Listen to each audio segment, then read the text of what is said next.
And at this time, we will now open it up for the crew to offer some final remarks. In front of you, we have a multinational crew, Jasmin Moghbeli, NASA astronaut and Crew-7 commander, Andreas Mogensen, ESA astronaut and Crew-7 pilot, Satoshi Furukawa, JAXA astronaut and Crew-7 mission specialist, and Konstantin Borisov, Roscosmos cosmonaut and Crew-7 mission specialist. If the crew would like to step forward when you're ready to offer your remarks. Thank you. Good afternoon. You can probably tell from the huge smiles on our faces that we're extremely excited to finally be here at Kennedy Space Center and for the journey we're about to embark on. One of the first tasks that we had to accomplish as a crew when we were assigned was to design our mission patch. We had to think about, what do we want this patch to symbolize? What do we want it to represent? And what were the things about this mission that were really meaningful to us? So if you don't mind, I'd like to talk about just a few of the elements of the patch that I think are very special to us. First, if you look at our patch, the Earth is the central aspect of it. It is the focus of the patch. It's meant to be very beautiful. I'm sure it's not as beautiful as when we'll look back on Earth from the unique vantage point of low Earth orbit. But we wanted it to represent that everything we do on this mission, we hope ultimately benefits our beautiful home planet and those on it. Next, the tail of the dragon rises into a golden star. This to us symbolizes the ascent to the stars. Spaceflight is extremely difficult. It requires perseverance, it requires vigilance, and this was kind of our thank you to the pioneers of spaceflight who paved the way for us to be here today, and for all those on our team who've prepared us for this moment and will support us throughout the mission and upon our return. And then the last element I would love to point out, as others have mentioned, on the rise to the star are the colors white, red, and blue. Those colors encompass the colors that make up the flags of our four nations. We are extremely proud, and I know I personally am humbled to be a member of this incredible crew, where if you look at our four patches, you'll see a different nation's flag on each one. And we hope this represents what we can accomplish when we work together in unity and cooperate together. And we think this really is what the International Space Station is all about. And lastly, I'd again like to thank those that supported us, especially our families. With that, I'd like to hand it over to Andreas Mogensen, the pilot for Crew-7. And as stated, he'll be our commander on board the International Space Station.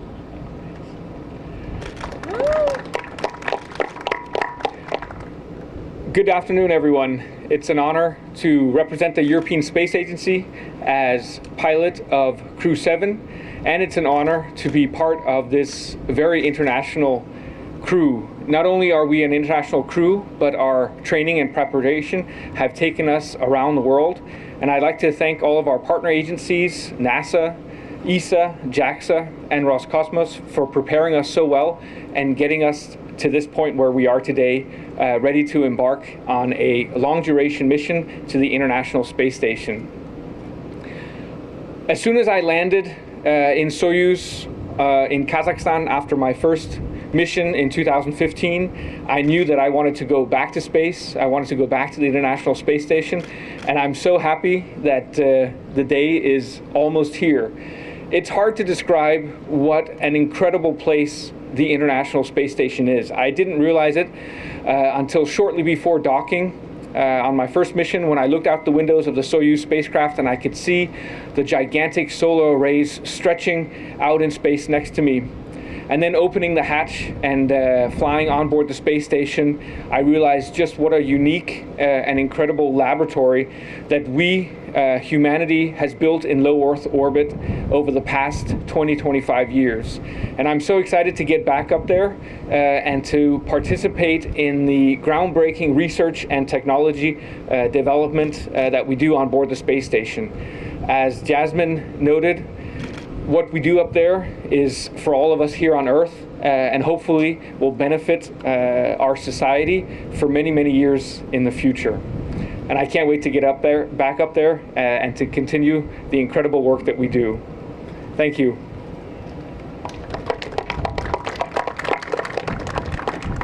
Hello. I'm happy to be here at the launch and landing facility because it was formerly called Shuttle Landing Facility. And in my previous mission on the International Space Station in 2011, I was fortunate to welcome the last space shuttle crew members of SCS-135. And this time, I look forward to flying Crew-7. And I am very excited to work in the outstanding international team of NASA, SpaceX, ESA, CSA, Roscosmos, and JAXA. And on board the International Space Station, using the special, unique environment like long-lasting microgravity, I'd like to contribute to those that will make our life on Earth better. For example, accelerating new medicine development. In addition, I'm keen to work on technology demonstration towards the human expression to the moon in the future. And I'd like to hand over to Kostya. Good afternoon, everyone. I'm more than excited, actually. It's so hard to say what I feel, because the training has been very intense. We traveled the world. We enjoyed a lot of classes, lectures. And you know, every next day's training, you train again, you train again. And it's so hard to imagine that soon we'll just do similar things, but it will not be training, but just in 4 days in the evening we wake up and we go to space.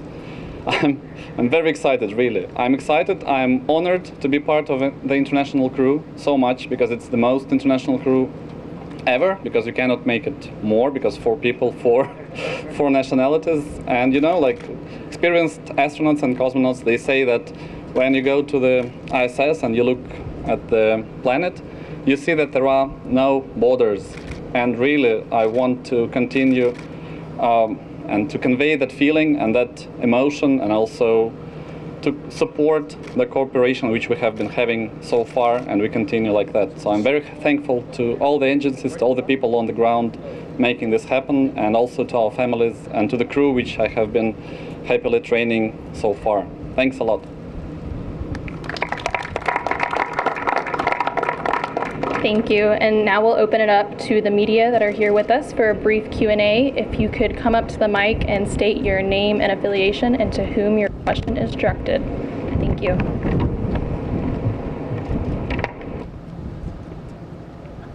Hi, thanks for taking our questions today. My name is Richard Tribou. I'm with the Orlando Sentinel. This is really for the entire crew. You are going up and becoming part of Expedition 70, which is also going to be a bunch of rookies. I mean, Satoshi is the only long-term one, as well as the one person from the Soyuz. So my question to you is, have any of the rookies on this mission been given advice on what to look out for? And Satoshi, are you holding back on anything to see if they mess up so that you can tell them lightly how to correct that action? Thank you.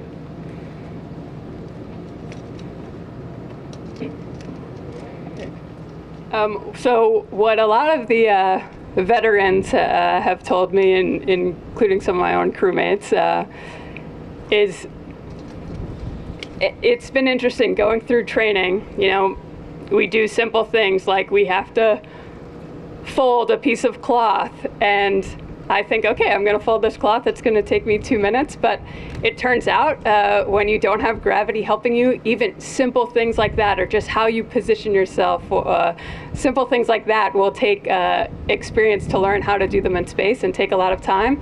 And also just on a larger level of just focusing on what you're doing every day, we have numerous things we're doing up there, from capturing the vehicles that are bringing us supplies and science experiments, to performing spacewalks, to performing science experiments on ourselves and on other things, and to just focus on what you're doing in the moment. And lastly, not forget to look out the window.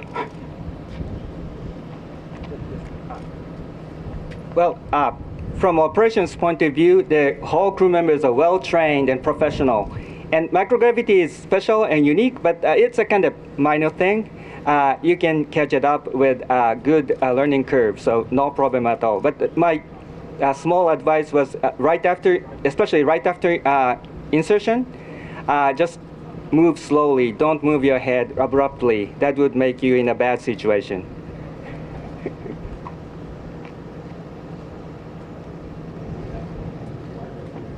My name is Ditte Lynge. I'm from the Danish newspaper Ekstrabladet, and I have a question for Andreas Mogensen. It's going to be in Danish.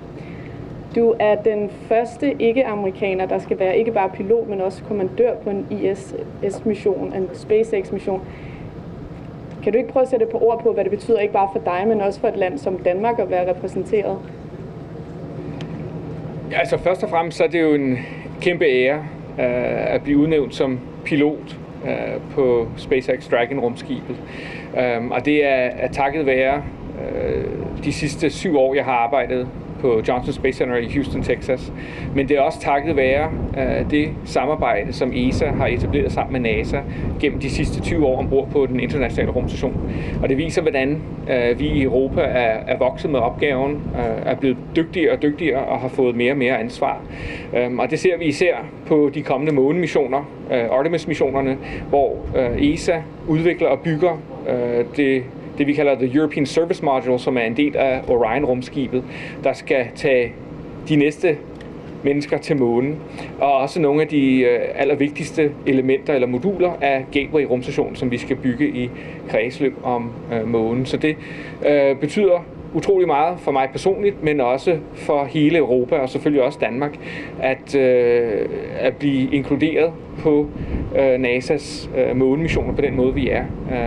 Vi kommer til at se europæiske astronauter på missioner til månen og også på overfladen af månen. Det synes jeg er sindssygt spændende, fordi det kan være med til at inspirere den næste generation af unge til at læse naturvidenskabelige og tekniske fag og forhåbentlig vælge karriere som forskere, ingeniører og teknikere og være med til at udvikle alle de løsninger, som skal forbedre vores samfund i fremtiden og løse mange af de udfordringer, vi står overfor. Jeg kan forestille mig, at der er mange følelser, der går igennem dig lige nu. Og frygt måske også er en af dem. Er der noget, du især frygter kan komme til at gå galt, når I er afsted? Altså risiko er jo en del af arbejdet, kan man sige. Og det er også meget det, vi har trænet med henblik på at kunne reagere ordentligt. Man kommer ikke udenom risikoen, men samtidig så er det en del af, altså når man vil videreudvikle og videre, så er der altid en risiko forbundet med det, og den kender vi alle sammen til. Men man kan sige, at første skridt på vejen, det er i dag, hvor vi er ankommet til Kennedy, og så den fortsætter så forhåbentlig fredag, hvis vejret tillader det.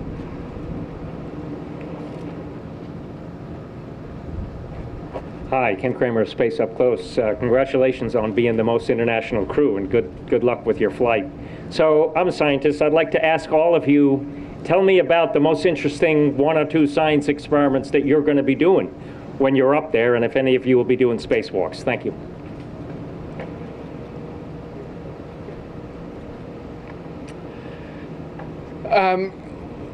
One of the interesting experiments I'll be doing is a 3D metal print experiment that ESA is launching to the International Space Station. 3D metal print is a technology that can be a game changer in the future. On board the International Space Station, we receive a lot of cargo vehicles that contain reserve parts, spare parts, because things have a tendency to break down, to be worn out, and we spend a lot of time replacing and repairing items. When we travel further into space, as a first step to the moon, and later hopefully onwards to Mars, we need to be a lot more self-sufficient, and one of the ways we can do that is by being able to print spare parts or tools in space, and hopefully 3D metal print is a first step towards that. We have two experiments which are really peculiar in the Russian segment. They're peculiar because either they are very interesting or they are very hard. The interesting experiment for me would be, the most interesting one is the quail eggs experiment. We are taking quail eggs and we see how they develop in zero G and also in gravity, because we have a special chamber which rotates and actually makes gravity. So you compare the development of the egg and we see, is it the radiation itself only, or is it the radiation plus the zero G which affect the development of the egg? That's very interesting to see the results. And the one which is hardest, I've spent so many hours doing that, would be ultrasound experiment, where me and my colleagues, we are doing ultrasound to each other. It's really hard because we have to catch the particular organ, and we do it many times. We do it after 3 days, after 7 days, after 2 months. We see how the liquid shifts long term, and we can evaluate how it develops and also see how we prepare ourselves for long-term flights.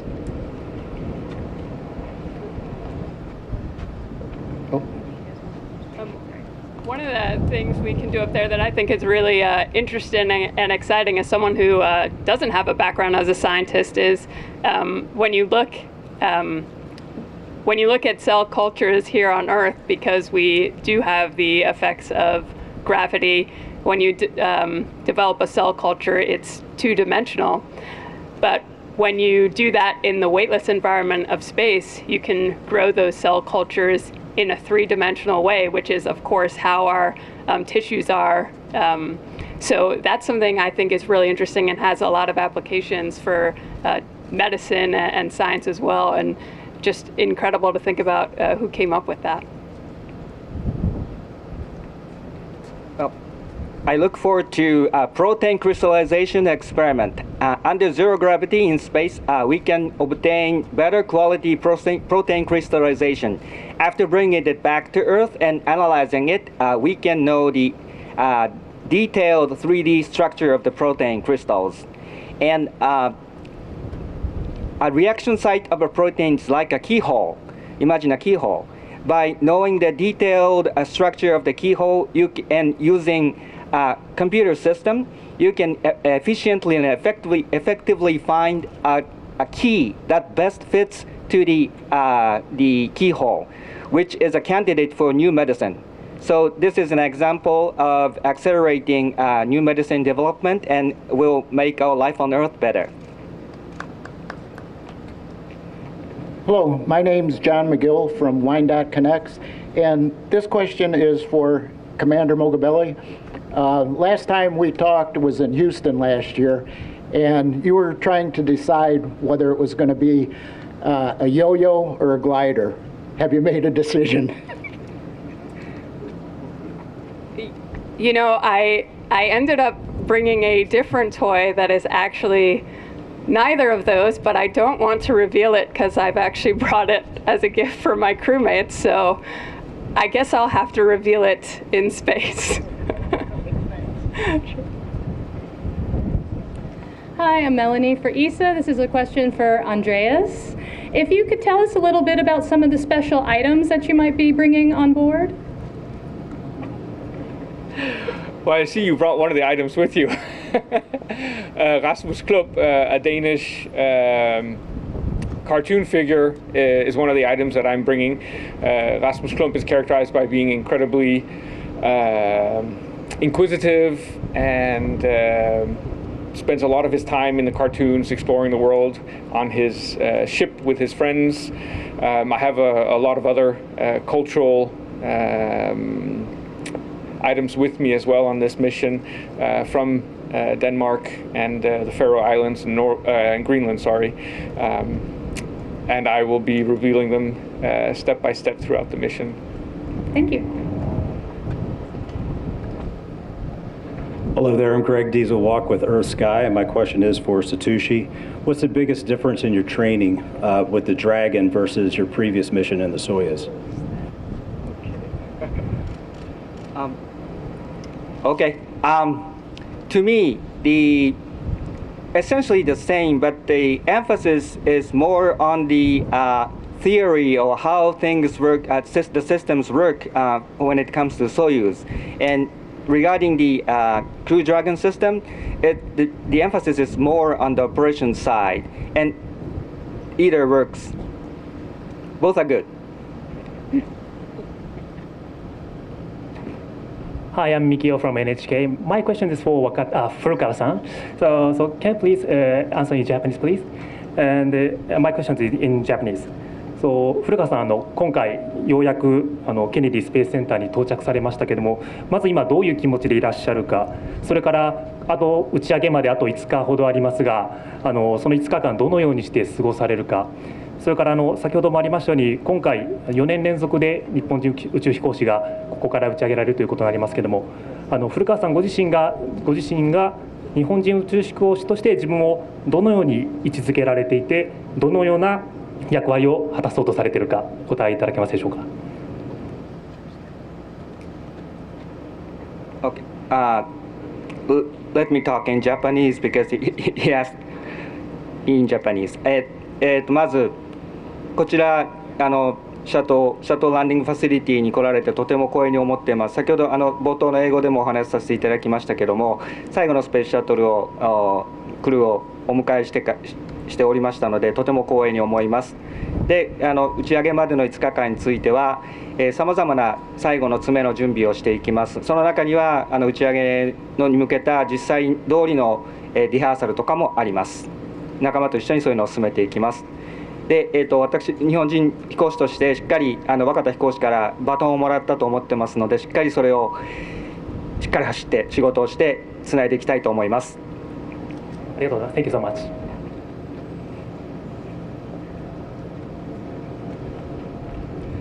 Hi, Will Robinson Smith with Spaceflight Now. My question is for Jasmin. You'll be joining your Turtle crew or teammates on the station, Woody and Frank. What's it like continuing what Raja lovingly called the Turtle takeover? And what advice did you get from your classmates that have flown and come back to Earth? Yeah, so I think most people know by this point our Turtle class, the group of astronaut candidates selected in 2017, is extremely close. I love Raja's Turtle takeover, and I'm extremely excited to see Frank and Woody up there, and also while I'm up there to welcome Laurel and eventually Matt Dominic as well. We hope to continue the Turtle takeover in space. They've passed on some of the words I've already said, but the big things are don't forget to be in the moment, don't forget to look out the window, and don't forget to just take things one step at a time. It's a incredible experience, but it is also a lot of hard work at the same time. And so they've just tried to prepare me for that, and also passed on some words about how to handle being away from my family for a long period of time as well. So I've appreciated that, and I'm very excited to see them on orbit and to greet the others as well. Thank you. Hi, I'm Mark Stone, Florida Media Now. I know that you've all worked extremely hard to get where you are, and for all of you, I think it's safe to say it's the fulfillment of a lifelong dream to go on a mission like this. Given that, from a personal standpoint, what is the one highlight of this whole thing for you? What's the pinnacle?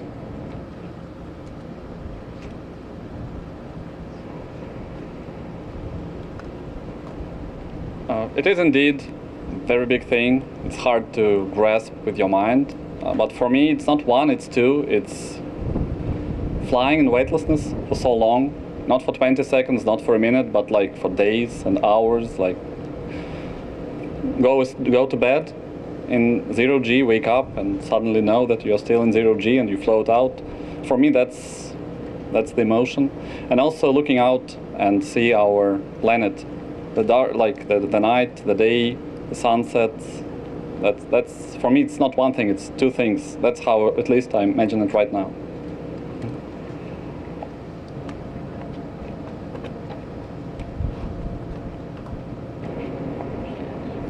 Similar to Kostya, I think one of the biggest things I really look forward to is looking back at Earth. It's just such a unique way to look at it, and I don't know what the feelings will be, what the emotions will be when I do that, but from every single astronaut that's already experienced it, they said it has been something life-changing for them.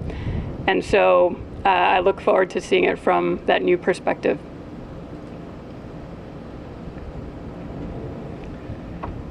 Since my two crewmates both mentioned looking down at the Earth, I'm going to make a plug for looking out at the universe, because that's one of the things that really struck me on my first flight, was sitting in cupola looking out at the night sky, out of the stars, when we were on the night side of the Earth. Because if you give your eyes a few seconds to adjust to the darkness and you turn off the lights in cupola and in node 3, you suddenly see billions and billions of stars. And it reminds you of how almost infinitely large our universe is, and what, in many ways, how insignificant we are in many ways, us and the Earth in the cosmos. And that, to me, is incredibly exciting, because when something is as large, almost infinitely large, as the universe, it must mean that there are so many discoveries waiting for us in the future, and must mean that there are so many possibilities for us out there. It is hard to describe just how big it looks from the International Space Station, and that makes me excited for the future, because I think even though we've been exploring space for 50 or 60 years now, in many ways we've only just begun, and there are still so many exciting discoveries waiting for us. For me, back to microgravity, because I believe my body remembers that microgravity mode. So hopefully my body gets accustomed to it quickly and work efficiently in our business trip to the International Space Station. Thank you. I wish you all success and Godspeed. Thank you. Manuel Masanti, exploracionespacial.news. A question for Jasmin. I know this happened before, but how does it feel to not only fly into space for the first time, but also being a commander? You know, I view my role as commander, I get to work with these three incredible gentlemen. You know, Satoshi's already experienced long duration space flight. Andy has also already had a space flight. Kostya and I get to do this for the first time, which is, it's nice to have someone to share that experience and excitement with. But for me, it's just really an honor. I was so excited when I found out this crew would be 4 different nations, because as I said, that was something that really resonated with me personally. And I didn't know any of my crewmates very well before we were assigned together, but it's such a special bond you form and create, and you know, I'm honored to serve as the commander, especially for my first space flight.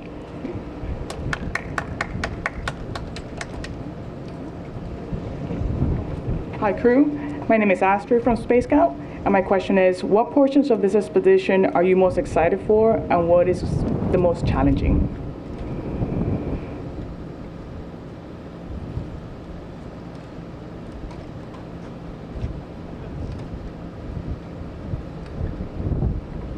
Well, I think it's interesting. It's hard to say what will be the most challenging until we're up there. For me, this is the first time, so I don't know. But something I know I'm really looking forward to is hopefully getting to do a spacewalk during this expedition. That, for me, during training, has been one of the most challenging aspects. and something that made me feel really fulfilled when I started to finally figure out how to work with the suit and not fight it and to be efficient. So something I really look forward to and hope I get to do is go out on a spacewalk. Thank you. Enjoy the ride.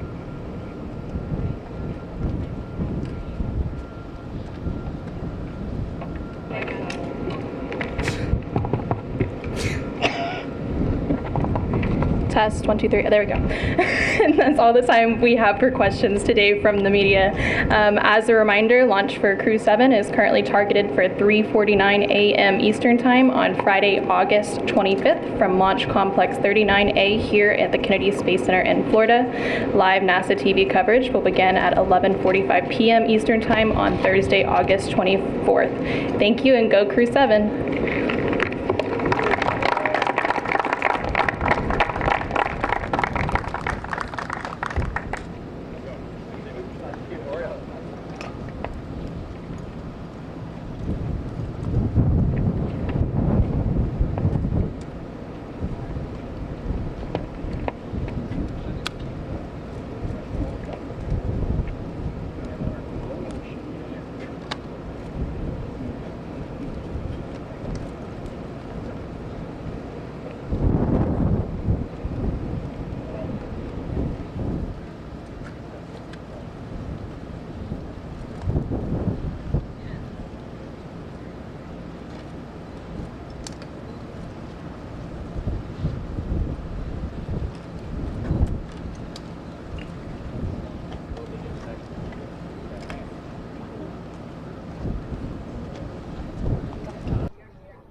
Yay.